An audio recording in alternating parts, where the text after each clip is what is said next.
Cough etiquette should be applied at all times as part of standard infection control precautions. Covering sneezes and coughs prevents infected people from transmitting infectious agents into the air. Hands should be washed with soap and water after coughing, sneezing, using tissues, or after coming into contact with infectious secretions or infected objects contaminated by those secretions. After coughing or sneezing, regardless of whether you're infectious or not, you need to follow the steps in cough etiquette.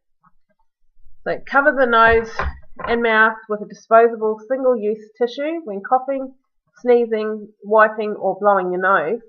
Use the tissue to contain the secretion and then dispose of the tissue into the nearest waste bin after you've used it.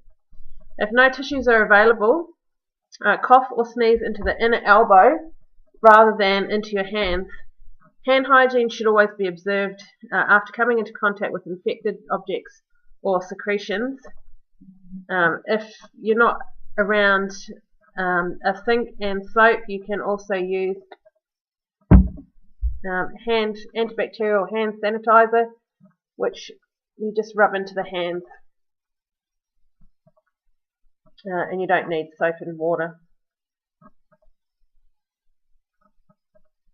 So try not to touch your eyes or your nose with your contaminated hands, as infections can be transmitted into the body via the mucous membranes of the eyes and the nose.